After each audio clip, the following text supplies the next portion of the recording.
Friends, আশা করি সবাই ভালো আছো। আজ সোমবারের দুপুরে রান্নাবান্না নিয়ে চলে এলাম। আজকে রান্না করব বাটা মাছ দিয়ে আর বেগুন আলু শিম দিয়ে ঝোল। প্রথমে কড়াইতে তেল দিলাম, বড়ি কয়েকটা ভেজে নিচ্ছি।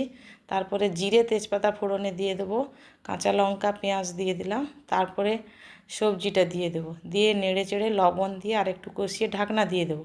তারপর ঢাকনা খুলে এই যে জিরে ধনে আর দিয়ে দিলাম লঙ্কা গুঁড়ো হলুদ গুঁড়ো দিয়ে সবজিটার মধ্যে দিয়ে দেবো, দিয়ে ভালো করে কষাতে থাকবো। একটুখানি জল দিলাম যাতে মশলাটা না কড়াইতে লেগে যায়। জল দেওয়ার পর কিন্তু ভালো করে কষবো।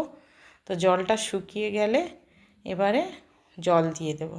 খুব বেশি ঝোলও রাখবো না, আবার খুব মাখা মাখাও হবে না। দিয়ে তারপরে বলতে ভুলে গেছি, বড়িটা কিন্তু জল দেওয়ার আগেই দিয়ে দিয়েছি। তারপর ঢাকনা দিয়ে দিলাম, ঢাকনা খুলে ঝোলটা ফুটে উঠতে ভেজে রাখা মাছ দিলাম আর নামানোর আগে ধনেপাতা কুচি দিয়ে দিলাম।